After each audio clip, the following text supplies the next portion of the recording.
They made a Denver team that is a prohibitive favorite to win the championship look terrible.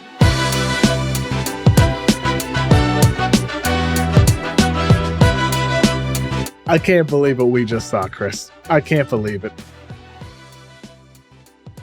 I never in a million years expected to see what we just watched. So we are in agreement right off the bat on this podcast.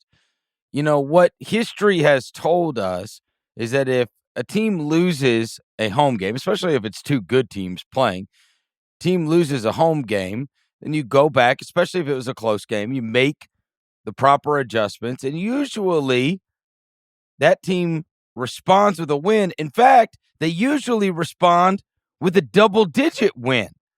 Vegas had set the line, I think, around 7 or something like that when I looked at it earlier in the day, maybe 7.5. But the margin of victory in the response game is usually pretty high. And so you figured this is the defending champs. They've got pride, backs against the wall somewhat, because you don't want to lose the first 2 games at home and put yourself in a position where you're going to have to beat that team 4 out of the next 5 times that you played them, and you have lost home court completely. And that team could close you out on their home court. But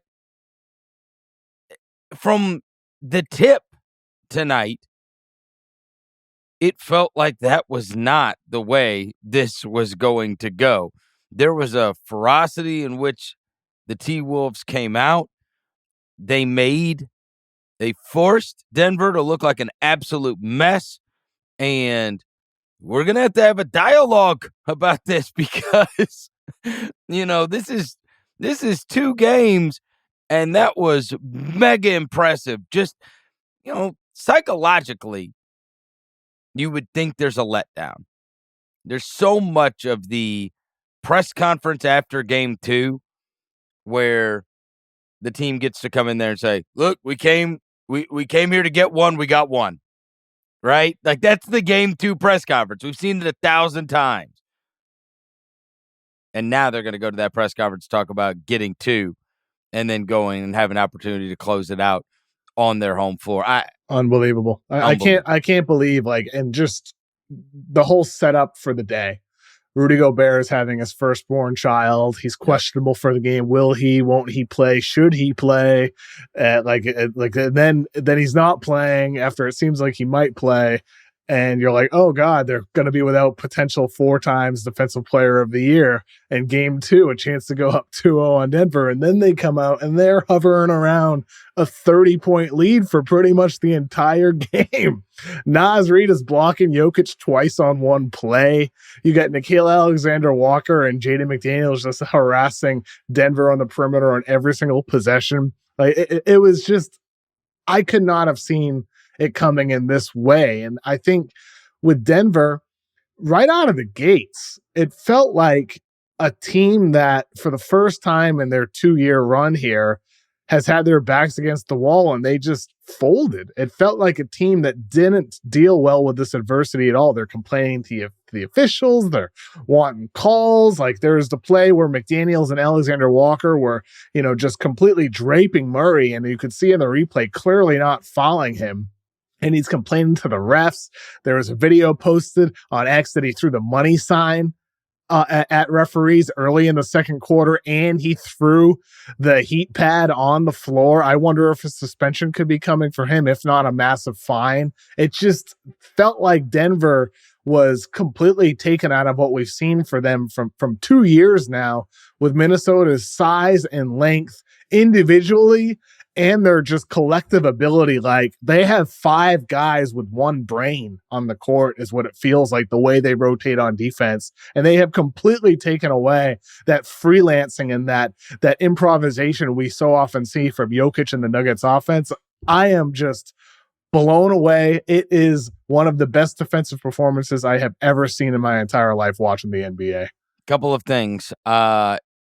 You know, I covered Kyle Anderson when he was with Memphis. He is a great team basketball player. He had to fill in for another guy that ended up winning a Defensive Player of the Year once upon a time in Jaren Jackson Jr. He is a great team defender because he's switchable. He will take on bigs. He will take on smalls. He's in the right position. Always in the right spot, and he's got really, really good hands. Really good hands. And the putback on offense too. And the rebounds, the passing, so good. Oh, and every time he gets big minutes, he fills up stat sheets. I think he had 9 rebounds tonight. I think he had 8 assists tonight, to go along with some points. So he brings a different problem to the table. And I couldn't help but wonder if in this odd way, and this is not making excuses for Denver. They were absolutely suffocated by Minnesota.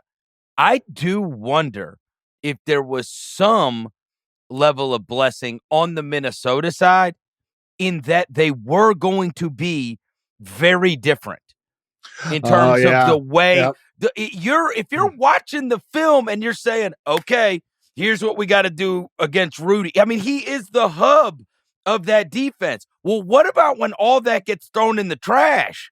Yeah, that's all they prepped for was the last couple of days was going against Rudy Gobert, what to do on offense against him, what to do on defense against him. Right, because he's the one, he's the starting center, and he's a major cog, and it's like, okay, here are the problems that were presented in game 1 for us.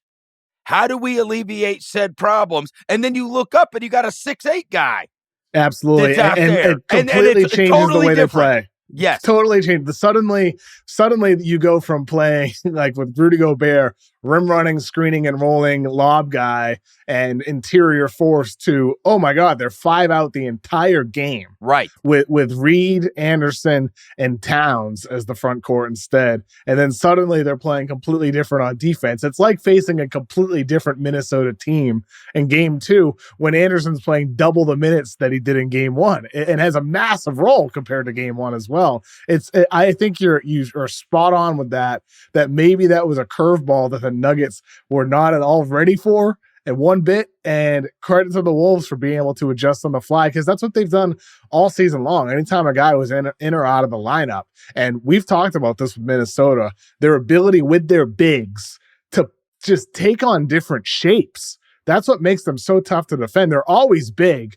They're always long, and they definitely look like the quicker, longer, bigger team over Denver, which is rare. Not many teams do. But tonight, they were also just the more versatile team because when they don't have Gobert, they can take on that different shape. And then when they do have Rudy, they can play that style that they've been so dominant with for so long this season. So I think you're right there, Chris. That could have been a big component of it. And I think you had to bet probably that you're coming into that game and you're going, all right, we got to figure out how to make this Gordon thing dangerous again. Yes. Because, they're putting Towns on Jokic a lot. Gobert's having to watch this lob thing. Well, now he shows up at Kyle Anderson's guard him. That is a totally different deal. And I don't care that Aaron Gordon had 20 points. It was awful. The guy, I guarantee you, I have not looked at this yet. I guarantee you his plus minus was just atrocious. Well, I mean, everybody tonight. Was on Denver. I know. Where was minus 33, a team low for the Nuggets. The worst on the team. Worst in the team, yeah. And they were trying to figure out, okay, how do we deal with this? Because this Murray, Jokic, Gordon is the lob threat, 3-pronged thing has been a big, big problem for teams. And so we've got to figure this out because now we're having to deal with a totally different animal in Gobert. And then they show up to the fight. And then they got punched in the mouth. And then you saw that, Minnesota was there for, a bar fight tonight. And I tweeted this out. You got punched in the mouth, and instead of punching back, you went and tried to grab the manager. That's what you did. That's what they did. And right from the jump. And this used to happen with Doc's Clippers teams. And then it came from their coach. Once he had the meltdown, now everybody's melting down. And they didn't even give him the tech for that, which I like. I like the refs not giving techs out. Well, Mark Davis is awful. We know Mark Davis, how he is reffing playoff games is beyond comprehension. Him and John Goble, you watch these games, and I just wait for some dumb crap to happen. But look, I do think that there is an element to that where they probably saw something that they weren't ready for. And then they just mentally broke down. And that's what was so unbecoming of a champion. They end up shooting 35% from the field. They end up shooting 30% from three. They had as many turnovers as they had assists in the game. And Unreal. Minnesota racked up 23 steals and blocks. They had 11 steals and 12 blocks as a team. I mean, they were harassing everything they did. And Murray was such a huge problem for them last year, and they have mauled him. And that's it. If they don't have Murray going, now that affects everything. He has to be not only good, he has to be great. And instead, he was pitiful. Didn't I call this out to you last week, Chris, ahead of the series? I said, yes, he had 2 game-winning jumpers against the Lakers, but he did not look like the same version of himself that we've seen in the past because of the calf injury and because he historically doesn't get in shape until the All-Star break. Same thing this year. And then he does get in shape and he's firing out of the gates, but then he got hurt.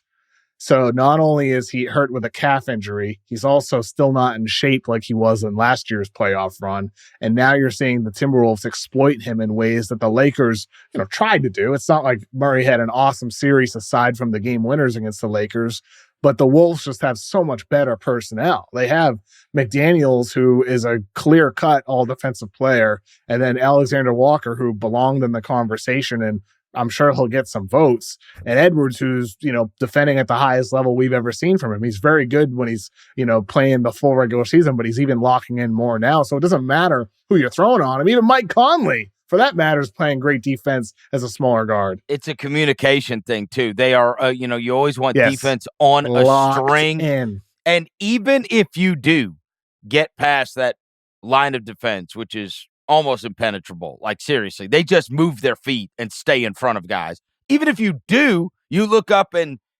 not tonight, but it's Rudy Gobert standing there. Yeah. So tonight it's Naz Reid, it's Kyle Anderson, it's Towns. Towns is guarding, Towns is rebounding, and they've hit a stride here. They've obviously won every playoff game they have played so far. And unbelievable. The way they look tonight, they made a Denver team that is a prohibitive favorite to win the championship look terrible.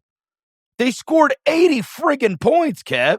They didn't look like the defending champions. I mean that's the thing, like, that's so striking to me when watching tonight's game. They just, if you didn't know that they were the defending champions last year with the way they were complaining to the referees and the way they just folded under pressure, you wouldn't have thought that they won the title a year ago. Like, this wasn't championship behavior. And where was Jokic? Yeah. I mean, he was invisible. Just getting, it's so crazy. The guy's about to win his 3rd MVP this week. Mm-hmm. And the best player on the floor through the first 2 games has decidedly not been Nikola Jokic. Very clearly Anthony Edwards right now. It has been very clearly.